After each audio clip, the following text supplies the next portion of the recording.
promise I'ma be a winner long as I'm alive. I won't lose. Alright, you guys, I need to preface this real quick by saying that I'm going to do 3 different curl motions with the bent over flies that I'm starting the 3 sets of this workout with.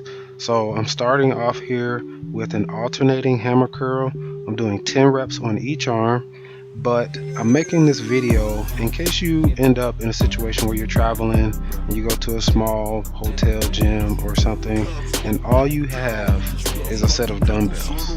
So I'm doing bent over flies as my back exercise here, but I'm going to show you 3 separate curl movements so that you can spread those curl movements out among the other back exercises in the workout.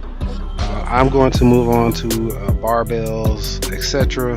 But if all you have is dumbbells, I want you to have 3 separate motions so you can do those alternating hammer curls for your first 3 sets with these bent over flies. Alright, and what you'll notice throughout this workout is a concerted attempt to control both the concentric, where you curl up or pull up, and the eccentric, where you release the weight. Alright, this is very important when you're dealing with lighter weights than what you're normally accustomed to. Okay, so now I'm moving on to a dual hammer curl. I really like these just because they get your heart rate up more and it feels like you're just doing more work, especially if it's weight that you can control. But notice, and this is a pretty heavy weight for me, this is really about as much weight as I usually curl anyway, and usually I can pretty much typically expect to find a set of 50-pound dumbbells in even a hotel gym, if not even 40 or 45s. If I was using 40s, I'd probably up the reps by between 5 and 10, and if I was doing 45s, I'd probably up it by 2 to 5 reps per set. So I would do 12 to 15 reps if I was doing 45s, and I would do 15 to 20 reps if I only had 40-pound dumbbells. But you have to find a point that works for you. Okay, and this last set of the curls, what I'm going to do is, a traditional gym curl where you're going to rotate from a hammer position up to facing that palm up, just so we hit the bicep from a variety of angles and really get a squeeze. Alright, so you want to control this motion up and control it down. The best part about these alternating curls is that you can't get a whole lot of body movement in it because you have to basically start from scratch, because the arm that's not moving comes to a complete stop. Whereas if you just kept going, you'd be swinging those weights all over the place. But that's up to you to control mentally and not to get sloppy. As you get more tired, you're going to have to put more emphasis on your form and not less, which is what I see a lot of people doing. As you get tired, you just get sloppy and then you just try to get through the reps, as opposed to getting more discipline and trying to do the reps better as you get tired, even if it means dropping the weight. But a lot of people have too big of egos and they start ego lifting, and that's where muscle development stops. When your ego steps in, your muscles step out. So you have to focus on concentrating and really fatiguing the muscles you're trying to target. Once you start recruiting these other muscles in, you really kind of defeat the purpose. It's only bent over flies. You see that my elbows are back about 45 degrees and I'm controlling on the way up and the way down. Okay, that's very, very important. So moving on to the next grouping of exercises here, I'm going to do a plank row.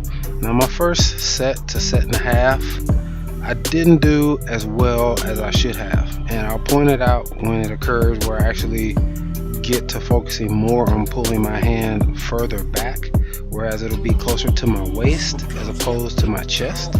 Maybe probably about 3 to 5 inches my hand would be back, and that's going to get more lat engagement. If your lats aren't burning, if you're doing a back workout and your back isn't burning, then you're not doing a back workout, you're doing something else. So especially when you're doing rows, your form is paramount. And as you can see, when you do a plank, if you were to do a plank for a long time, you probably wake up the next day with your back being sore. And a lot of people, after doing long planks, they come back and they're like, why is my back sore? Because your back is your stabilizing muscle. Your lats stabilize you when you're holding a plank. So doing this single arm plank, you're working both lats the entire time. While one lat is doing the rows, the other lat is holding the stability position. So you're working them both the entire time. All right, now we're moving on to a bar, and this can be done with an easy bar. It can be done with a cable. If you have a cable machine, you can just choose a proper weight that you can control. And what we're doing is we're bringing it up, pausing, and then counting slowly on the way down. So it's a 1, pause, 2, 3, 4, 2, 2, 3, 4. So you really want to make that count in your head, and these things will really start to burn. And you're gonna have to do, if you're accustomed to doing easy bar curls, usually I have like another 10 and a 5 or maybe 2 10s on here if I was just doing straight reps. But when you do these pause curls with the slow eccentric, you're gonna have to reduce that weight a little bit because it really burns. Because what it does is increase your time under tension, so your biceps have to work for longer. So you fill more blood into that bicep and cause more hypertrophy and for muscle growth. Okay, so now we're back to the plank rows. It's a single arm plank, and these can be done from a modified position with your knees down, but your hips still need to be straight. So don't just give up, or you can even put your hands on a bench and have it a little bit higher. If you notice that last rep, now I'm starting to pull my hand further back, and this really gets the burn going in the lats versus earlier where it's just a little bit more bicep involvement than you want when you're trying to target your back muscles. But like I was saying, you can put your knees down, but don't have your butt sticking straight up in the air. Your waist should be as straight as possible. So if you may have to bend it a little bit, you want to have your feet spread nice and wide for balance. And you can see my lat going from my shoulder blade down the side of my back. You can see my lat is engaged, and that's why this is a great exercise for working your lats and keeping your back nice and strong. And now the second set of the pause and slow eccentric curls. These things really start to burn, but a lot of people waste reps by not controlling the eccentric motion and by just dropping it down to their waist, or some people don't even go all the way down. But notice my elbows. Notice my elbows are not going backwards and forward. They're staying right there next to my rib cage, right next to my rib cage. So I'm not pulling them too far forward, and I'm not going back in the backwards and forwards motion. My forearms are having a lot of travel. That's the only way you're really squeezing your biceps, is if your forearms are traveling all the way down and all the way up. So you want to touch that bar in your thigh. You want to bring it up as high as you can, pause it, and really squeeze your biceps. And so now we're moving on to the third set, and the difficulty is going to go up. So your focus on the quality of your reps has to go up as well. So now I think I have the best posture out of all my sets in this particular set, and the best reps, especially the first 2 or 3. You have to focus on your form, because if you start off just being sloppy, it's going to carry over into the rest of your set.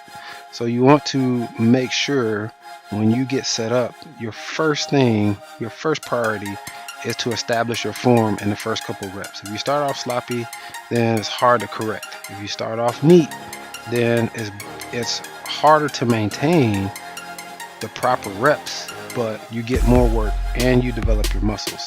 At the point in which you start to engage and recruit other muscles, your muscle development stops completely, because you're using other muscles instead of the ones you're trying to target. So it's very important that you keep your form throughout the motion and stop ego lifting. And if you need to drop the weight, go ahead and drop the weight, because your muscle development depends on it. If you're stagnant, where you don't feel like you're building more muscle definition, you don't feel like you're getting stronger, it's because you're doing the exercises improperly and you're not actually developing the muscles. You keep recruiting all these other muscles, so the muscles you're trying to target aren't actually getting stronger. And the last set of the pause to slow eccentric curl. Notice that pause at the top, a real good squeeze. just that pause at the top, and even if I wasn't coming down slowly, would burn a lot. But pausing and then letting down slowly is, I mean, that's time under tension for 1 rep. That's a lot of time under tension. Probably about 4 or 5 seconds for each rep. And you see the arms, man. The arms about to pop out of that shirt, man.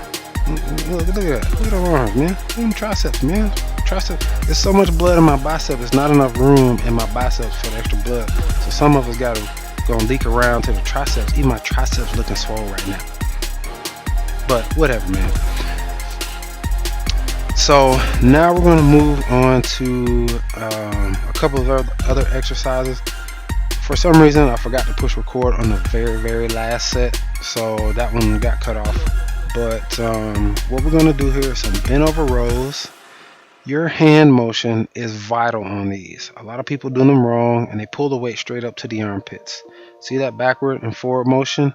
Your arm, that weight should be going pretty much parallel or in line with your thighs, and your thighs should be bent back at a 45-degree angle. So you should be pulling that weight also back at about a 45-degree angle. If you do this properly, then your lats will be on fire.